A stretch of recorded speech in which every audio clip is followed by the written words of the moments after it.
What's up, cosmonauts? I'm Trendy, and this is Cosmo Clay. How are you doing, sir? What's up, YouTube? So this is an early morning special. This is like Saturday morning cartoons for everybody, for all the grown-ups. But like, they could be watching it at any time, so it's like, Yeah. you know what I mean? We have a very special guest today. We have Straylight from Department 77. Let's go ahead and warp speed him in here. Instant transmission. Boom. How you doing today, sir? Hello. Yeah, good. How are you?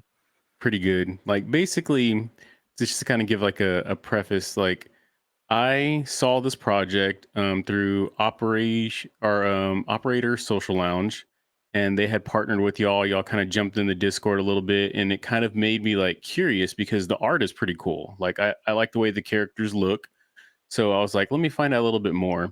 And then I learned it was a game. I was like, oh man, there's like 50 games out there. Like everybody and their mom is saying they got a game coming. I was like, nah. I mean, the characters are still pretty cool. I'll keep my eye on it.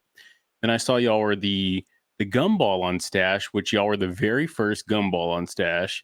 So that was like, I just need to try that experience. So that kind of played into a nice little hand right there because I got to try the gumball machine. I got to mint one of your Department 77 people, and there's three of them, right? There's like a base model, which is called It's a box fresh, we call them. the box fresh. Okay. And then there's three different echoes in there, right? There's three different types. Yeah, that's what I meant. So there's box fresh, there's modified, and then there's contraband. So there's Got three, you. three That's different what. versions. Yeah, I was like box fresh. It sounds like some nice shoes. You just got that. You pop them out the box fresh. Yes. So sorry about that. Obviously, I'm still brushing up on the terminology. But yeah, I pulled out a modifier, which is the second rarest one. And I was like, man, that's good stuff. And then I started playing it. I really didn't understand it very much, but the concept of it seemed cool. I kind of hung out in Discord. Everybody's so friendly in there, giving tips, hints, tricks, watching some of your videos and stuff like that. And I was like, this is fun because you don't have to get all sweaty and grind it out. Like you could just set something, kind of just let it do its thing, then come back later, kind of like Tamagotchi style. So yeah, with that introduction, I'll kind of let you take it away and like tell us a little bit more about the game. Did you want me to share your screen for you, buddy? Yeah, you can do. So what you said right there is like the key to the game. We don't want it to be like a thing where you have to like sit for hours in front of every day. We want it to be like a thing where you can kind of check in. The best frequency would probably be like, check in once in the morning and once in the evening. That should get you covered for most of the gameplay. Like that would set you up to earn some cool loot and all that stuff. And then obviously, if you want to really play it, you can. Like you Yeah. can get loads of NFTs, and you have to train them and all that stuff. Um, but yeah, so that's the approach, at least. Like we want it to be like a click around, manage your stuff, and then check in from time to time. That's Mm-hmm. the ethos. Um, but yeah, so let's see if I can explain this in the most basic way. Um, it's a sci-fi game, and it's a multi-chain game. So it exists on Terra, on Secret Network, and soon it will exist on Polygon as well.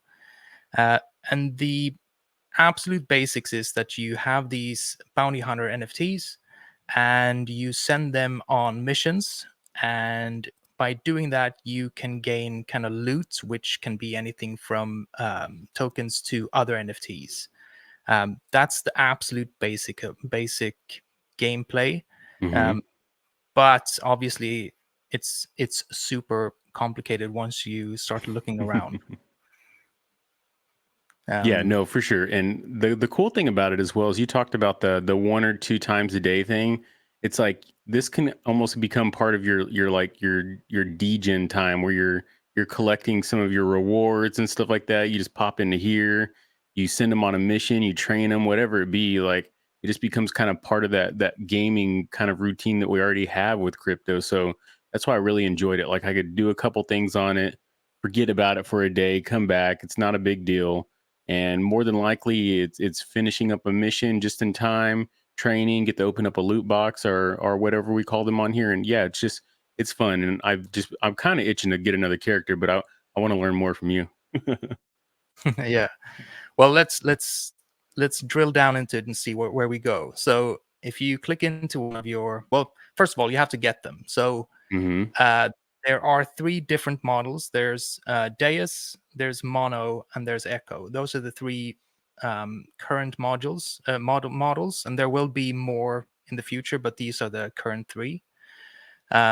Deus and Mono are on Terra Classic, so you can't even get them at the moment, but they will migrate over to Polygon soon.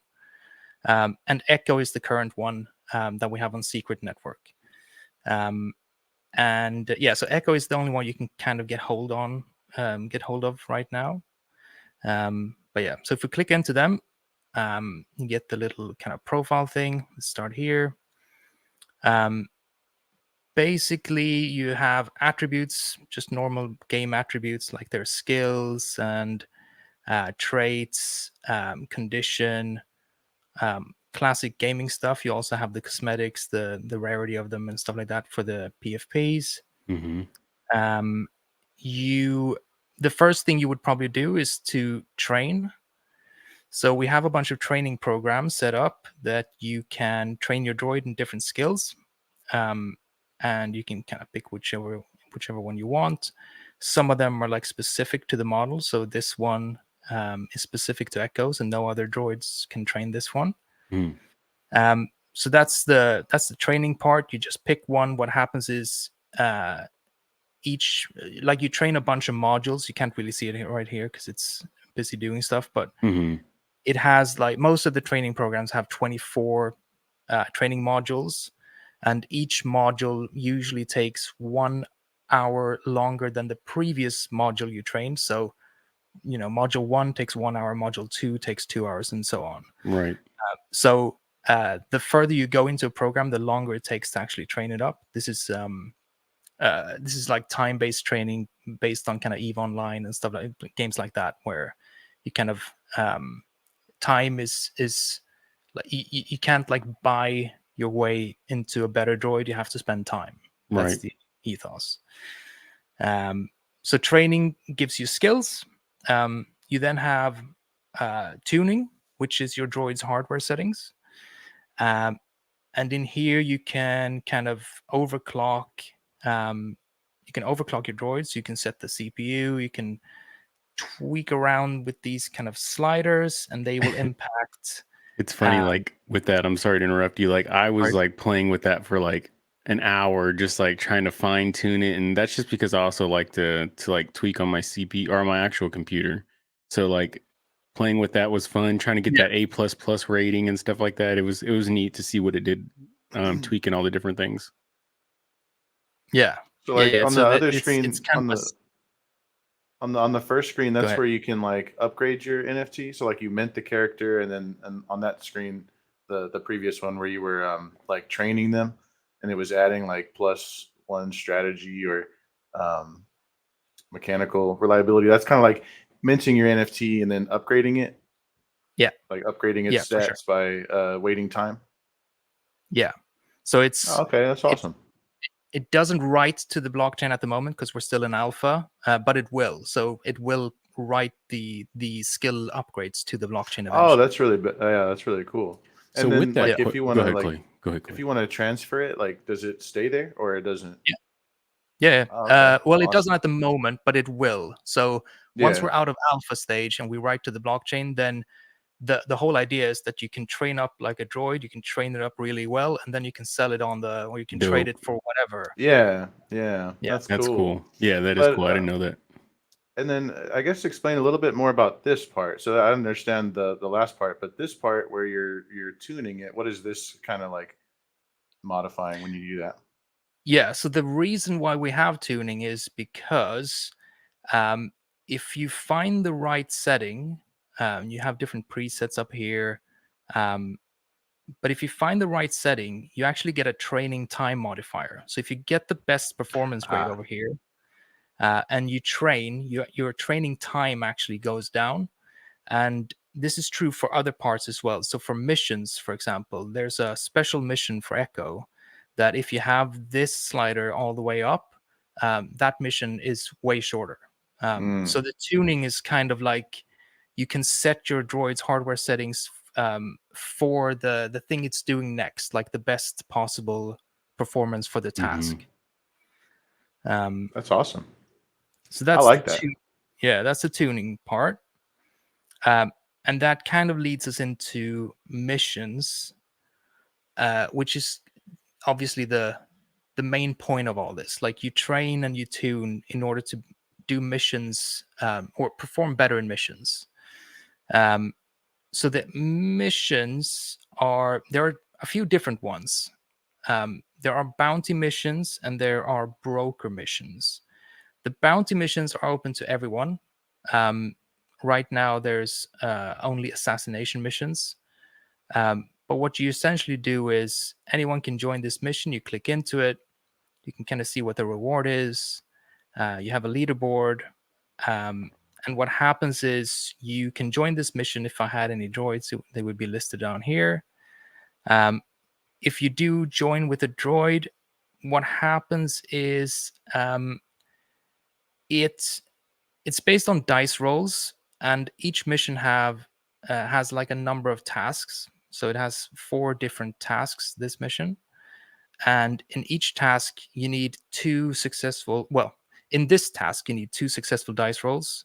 In this task, you need 4. In this one, you need 3. And in this one, you need 3. And that's random for every mission.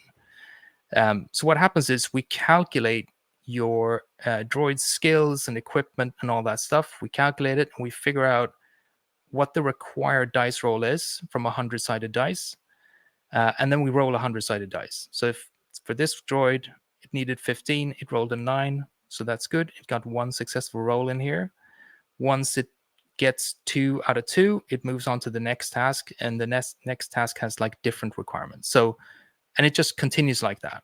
And then the first droid to complete all tasks kind of wins the bounty. And that's the base mechanic of the bounty missions. Are you competing against other people right there, or just against like luck?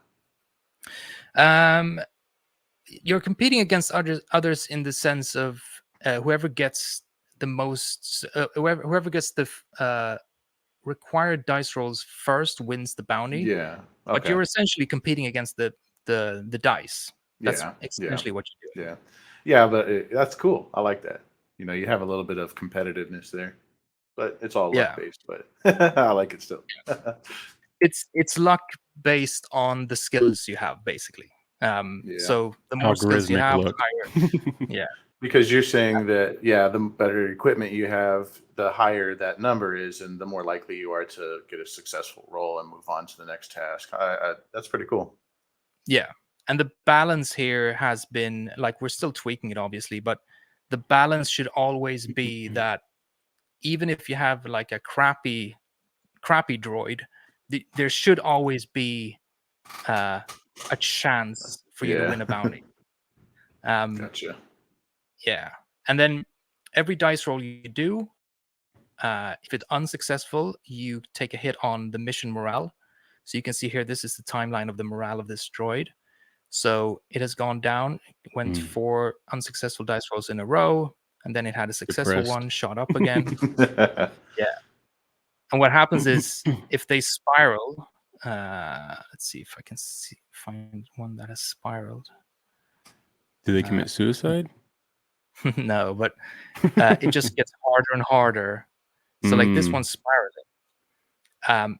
And morale also impacts the dice roll. So if the morale is too low, the required dice roll goes down as well. So they kind of spiral down into uncontrollable mission failure, basically. Is there a way to circumvent that or help against it? Like you send them on vacation or something? So kind of. So if they do 4 unsuccessful dice rolls in a row, they will actually send you a message. So they will go, let's see if I have one here. So they will send you messages. So after 4 unsuccessful rolls, this one went, can you lower my operating temperature to below 36 degrees? Someone clocked my heat signature. And if you do that, it actually gets a boost in morale again. So that's how you save them up. And the way you do that is go into tuning, obviously, and then you mess around with this to lower the temperature. to below 36. Very cool. So it is interactive if you want it to be. Like, you don't have to do that request. You don't have to do it, but if you do it, you increase morale, and then it gets easier to go through again. Yeah, like when your Tamagotchi's like, I'm hungry. You feed it, and it makes it happy. Yeah. So that's the bounty missions. They're pretty straightforward. You have to get, so this one, you have to get 14 successful rolls, and you have the leaderboard, and it's like a classic mission type leaderboard type thing. But then you also have broker missions, which are specific to Echo. So this model here and these two. So what Echo can do is a special kind of mission where, well, to explain it, Echo is like a data broker droid. It's like a Johnny Mnemonic type thing where it can encrypt data into its core and deliver it from A to B. And the reason it does that is because in this universe, they don't want to send sensitive data across the ether between planets, and humans can't really travel very fast, but the droids can because they're built for durability and stuff. So in this universe, the powers to be kind of figured out that they want to transfer sensitive data, load it up into a data broker droid, and then send it across the solar system to point B, basically. So the way that works is, let's see if I have one doing the encryption part. Yeah. So the way this works is the droid visits like a data center, and it gets the packet, and then it starts encrypting it, and that takes X amount of hours, depending on how good your droid is, the equipment again, and all that stuff, plus the tuning. And then when it's done encrypting, you have to send it to the correct location, and you do that through the travel tab. Actually, let me see if I can.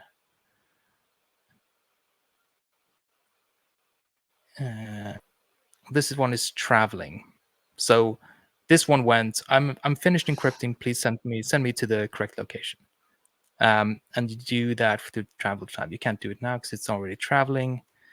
But those are the two interactions you need for the broker missions. You need to start encrypting it, and then you need to send it. But then everything else is kind of automatic. And then, just stop me if I'm going too far down the rabbit hole. But what you do is, during transportation, the droid can be intercepted by kind of marauding space pirates. And if it gets intercepted, it will lose the data and the mission will fail. But the way to mitigate that is to send out a support contract. So when you start the mission, you can also send out a support contract where other players in the game can offer their Deus or mono models as kind of a muscle on the mission. So this one has sent out a support contract, and this droid answered it. So this droid is now on the journey with us. And if we get intercepted, the mission will not fail. This droid will fight them off, lose a bit of condition, and we will lose a bit of condition. But the mission will ultimately be successful. So that's how we kind of introduce like co-op mechanics into the game, because this is kind of also one of our kind of main pillars is co-op instead of PvP. And this is how you kind of collaborate between bureaus. I have a question. So last night I started up I started up a mission, and I put like I guess you could offer like a bigger cut, right? If you want to get somebody in there, a bigger percent of the payout. Is there a good amount of time? Like, it's obviously since it's other people, like real life people, I'm assuming that maybe you got to wait, because I clicked the button and then fired it up, like thinking that it'd be automatic, like people are just waiting or something like that. But that's not the case. It would probably be a good idea just to wait a little bit to see if anybody actually accepts that. You mean when the droid is ready to go? Is that what you mean?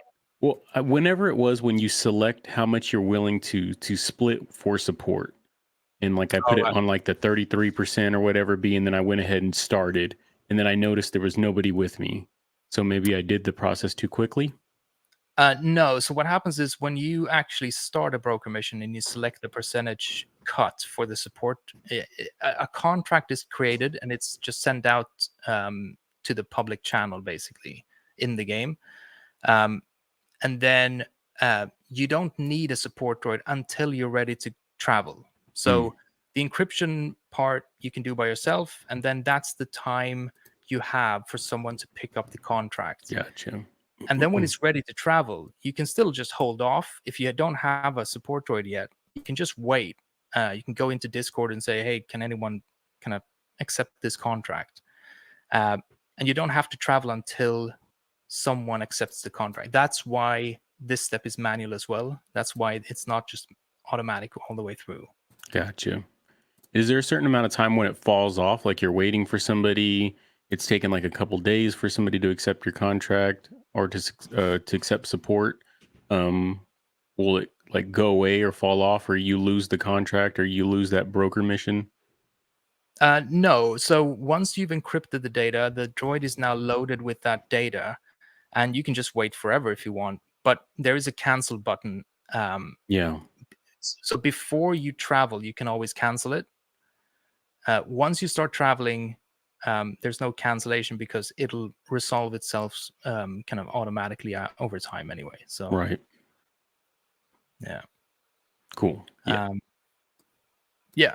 And then so that's when it arrives after it's been transported, it does a decryption, which is the same as encryption in the reverse. It doesn't take as long as encryption, but it's still based on the same things. And when that's done, you get the money, and you can see like a breakdown here of the base pay for delivering the stuff, all the travel expenses you've done, the support contract expense, and then like the projected profit and stuff like that. So you just keep doing this over and over, and then so you kind of build up enough of this token in-game currency, which is called Kilo. And the And what reason will you would this want that, key? Yep. You were getting there. Sorry. yeah, well, right now it doesn't do much, but the first thing it is going to do is it's going to allow you to order like a custom shop droid. So what happens is if you have enough Kilo, we haven't decided exactly how much. It's like 500,000 or something like that. If you have that, you gain access to the custom shop where you can build your own droid. It's a special custom shop one. Pick the helmet, pick the outfit, do everything. Nice. And then you submit it to the custom shop, and we will handcraft it, mint it, and send it to your actual secret wallet. Nice. That's dope. And is Awesome. there a way to buy the Kilo, or is it all through gameplay, or that's still up in the air? So the original idea, so we started out on Terra, and the original idea was always that Kilo was going to be our token. Mm-hmm. But after the Terra crash, lost all the company funds and all that stuff. We just don't know yet what's going to happen with Kilo. It like lately, my mindset is kind of like, does every project need a token? It's Right. probably not. And we would have to have like a real good reason to turn Kilo into a token, simply because we have to always avoid kind of pay to win mechanics. Right. So just because you can afford to buy like 50 grand worth of Kilo shouldn't mean that everyone else is just screwed in the Right. game. It's fair. Yeah. But I have to say also that Kilo was always the game plan to kind of raise the long-term funding for the game, for Mm-hmm. the whole team. So without that element of it, we can only rely on NFT launches, which is maybe fine, but we'll have to see kind of how that works in the long term. Right, especially in a bear market where the price of everything is very low. Yeah. Yeah, and honestly, the work that y'all have done in this and the amount of updates that I continue to see y'all push out, I'm like, if anybody wanted to buy one of these for $80, like that's a steal. Like with the amount of like the user interface that you have built in here is so smooth and nice. Like you really don't appreciate it until you're actually in there playing it. That how polished a lot of these things are. Like I've yet to find a bug or a glitch that y'all haven't found first, and that's something that I really appreciate playing the game. And especially that aspect of me not having to get all sweaty while I'm playing it and sit on edge. And yeah, like I could just a couple clicks. If whatever happens, happens. If not, I'll come check you later.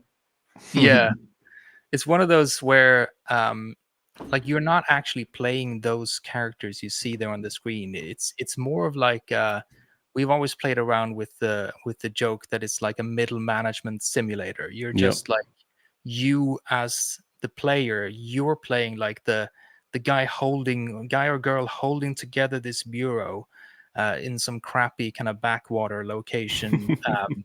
And the bounty hunters take all the glory and they do all the work, but you're just trying to manage them and making sure they're equipped and all that stuff. You're Charlie, and these are the angels. Yeah.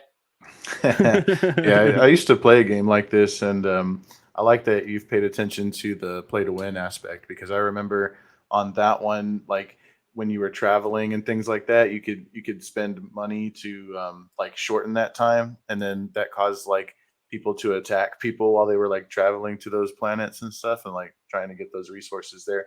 So yeah, I mean I love it. That's cool. Yeah, pay to win is not really what we're aiming for. It's more like it's not even play to earn. It's more play and earn, I'd say.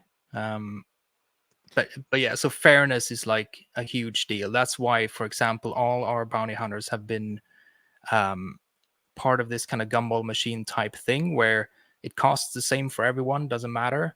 And everyone has an equal chance of drawing something cool. Like the cool ones don't cost more from our end. Like they will cost Right. more secondary, obviously, but Hmm. we don't charge more for the cool ones.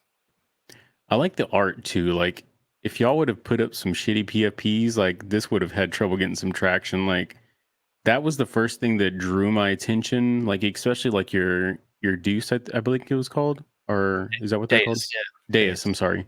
The Deus on the far left, like that just looks so dope. And then you have like an echo down in your second row. That second one, that one is bad. Like there, and then you have that kind of like filtered kind of like speckled gradient over it that I see with like some of the other NFT projects that I really like, and it's cool, man. I really dig the art in itself, and then the utility that comes behind it is a lot more polished than I thought it was going to be.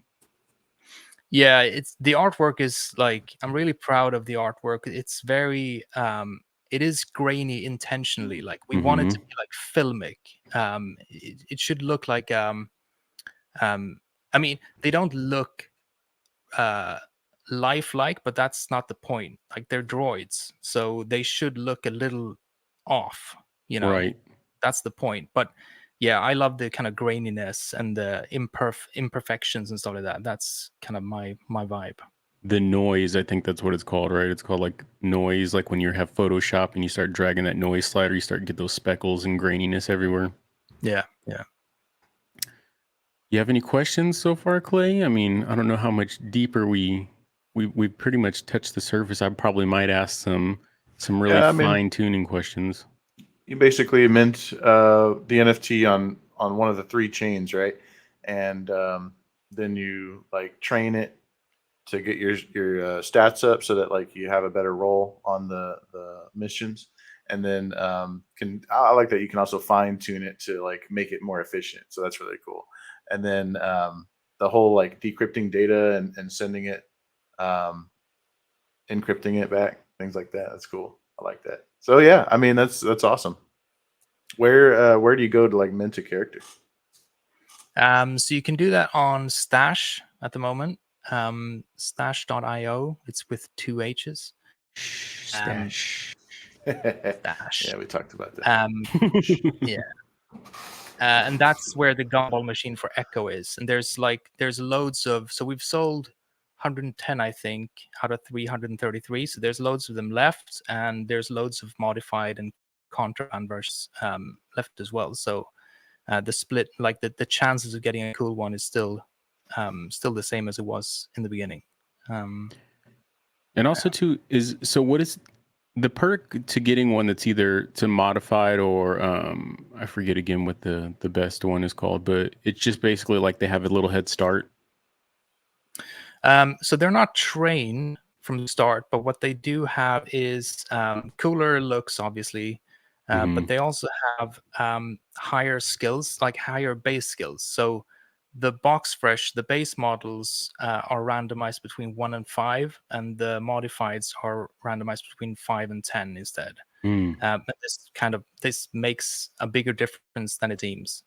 And then the contraband ones, the super rare ones, there's only 11 in existence. These ones with the kind of dark lighting. So these ones, the benefit there is that they will never be intercepted on a mission. Oh, wow. On a broker mission. So you can always go solo without needing a support thing. That's the. So you were just being nice and paying somebody? Is that why you had somebody come along with you? Yeah. That's cool. Like I saw that one of the, it's funny how we probably the OSL people and the viral people, they're all like really close together right now during this bear market, and like we're just going back and forth between the projects. And when you popped in, that kind of drew everybody's attention, especially now that you can in the future use your OSL in there, and maybe we could drag a little bit of alpha out of you about what the actual OSL character means to this game. Yeah, for sure. Like that, as you can see, there's a little hint on this page, but basically all the operators are in the game already. So I have one here. This is the Department 77 kind of official one. But so they have the same kind of, not the same, but they have a similar kind of view. You have the cosmetics and all that stuff, and it has a special training program already. The alpha would be that the OSL operators are not droids, so you can't tune them, you can't kind of upgrade their parts or stuff like that.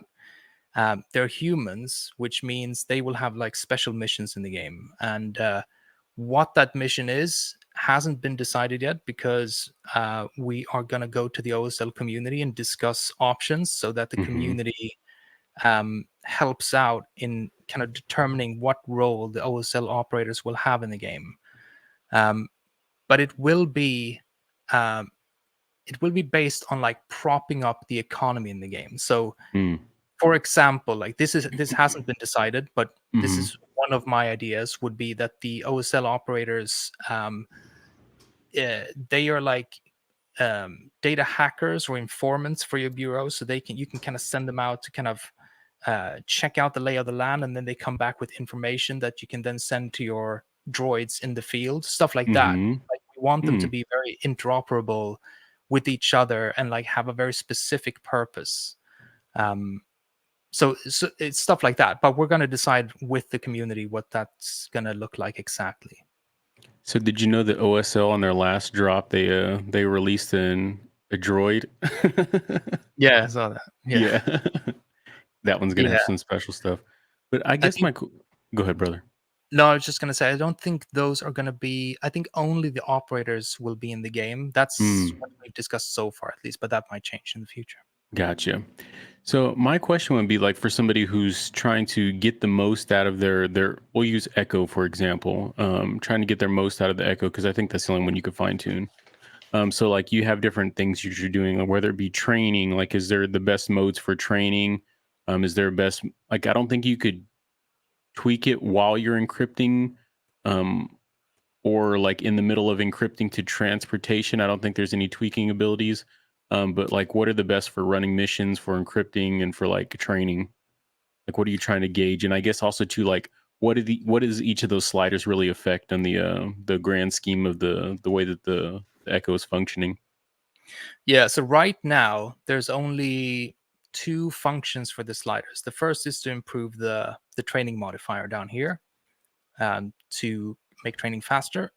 And the only other thing it does is that if you max this one out, it encrypts or decrypts data the fastest possible in the fastest possible time.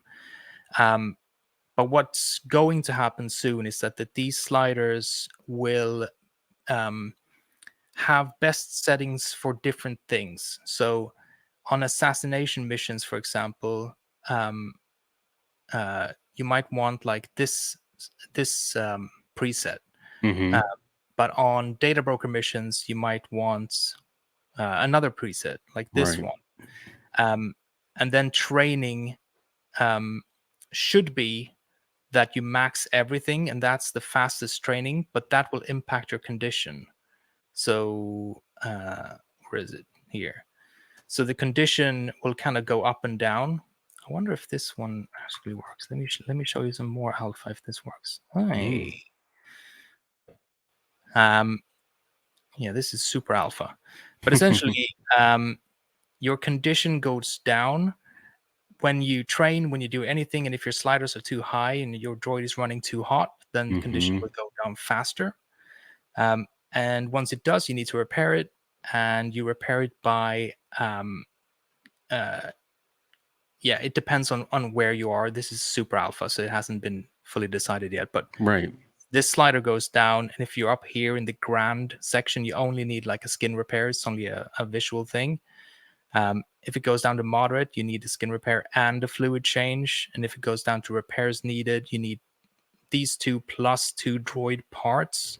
And Mm. these are like mission loots, field loots. You can, when you're doing missions, you kind of come across loot randomly, and then you kind of build your bureau inventory of like, servicing parts and all that stuff. And you can send them to your droid, and you can sell them on a market and all that stuff. Very cool. Very cool. But don't hold you to any of that stuff yet. So like also too, I know like when I mess with the reactor voltage, like I'm messing with the operator temp or operating temp, it seems like if he were to tell you right now, like, hey, I need to be at 36 degrees and I'm guessing that's Celsius, what would you do to bring down that temperature? Well, if they ask you to bring down the temperature, I always just go like low power mode, just Mm, number one. So this will also be kind of fixed in the future as well. Like this should impact. That's the trade-off, right? So if you want to train really fast, you have to kind of go up, and this will impact the radiation level and the operating right, temp and all that stuff. So we're currently working on that gameplay balance, but essentially, um, these sliders should always be like a huge trade-off for what you want to do and versus what it impacts. right. Yeah, But very cool. yeah, Yeah, like what I kind was trying to do the other day, I was like trying to, because you start tweaking with that reactor voltage, and you start getting your clock rates up a little bit high, and then you start running a little warm. Then like they tell you to when the metrics are getting a little too high, like they turn yellow, right? Or I don't think I've yeah, turned them in red yet, but yeah, just trying to get that A plus plus. I've got an A plus, but not plus plus yet. And I also found too, and I could be wrong, that when I put it in low power mode, I was getting like a 1.2 or 3 times yeah. on my so is that like the best thing to do in training? Just put it in low power? No, it's the other way around. So the training modifier Mm. will times your time by this number. So Oh if shit. it's, yeah, if it's 1.2, it'll say like training takes 8 hours times 1.2. Oh god, I've been speeding it up. I thought I was like I was giving it a boost to slow it down, but I understand now. That's why everything's been taking longer. Yeah, that's why we're still in alpha. We're not explaining things very well at the moment, but we No, you're will. good. That's what these are all for too. Yeah. Yeah, I was gonna ask like where you go to like understand all that so far, you know? This. Yeah. Yeah. Other We than have this video. we have the docs, but obviously things are changing so quickly that we don't want to like update them too often because we'll just have to kind of change it fast anyway. But the docs do go through like most of the basics at least. Very cool. Do you have any more questions, Clay? I think that was a great overview. I need to go check on my Echo. I think it's about to deliver its mission. I really appreciate you being on here. Stray, can I call you Stray? You got any questions, Clay? Or are you good? No, I'm good. That was a good explanation Yeah, this of is everything. pretty damn exciting. Like I saw this and like obviously I'm excited for Strange Clan, which I'm sure you've heard of Strange Clan, but that's a ways away, and that's also probably a sweaty, not probably, that is a sweaty grinder game. Mm. And that's not something that you always want. Sometimes you just want to sit back, click a couple buttons, maybe just like tune a couple things, tweak a couple things, and if that's for you where you're not trying to get all sweaty and grind it all out and you just want to have a little fun, like you're just trading in your coin or doing whatever you want to do, like this is definitely part of that routine that really doesn't add a lot of load to it, and there's a lot of perks coming in the pipeline. Yeah, for sure. Sweet, man. Do you Exciting. have any shout outs or anything that you want to say as we kind of wrap this up? Shout out to Do Kwon, I guess. I'll leave it up to you if that's positive or negative. Yeah. All right. Yeah. Yeah, and then also too, like if you wanted to go ahead and mint Department 77 Echo, they are on Stash, like you said, stash.io. They are on the bubblegum machine for 80 secret. He still said there are some really good characters left in there. And even if you don't get a good character, there's still plenty of things that you could do to upgrade and modified coming in the future. So with that, appreciate you again, buddy, and we'll see everybody next time. Have a good day, Thanks for everybody. having me.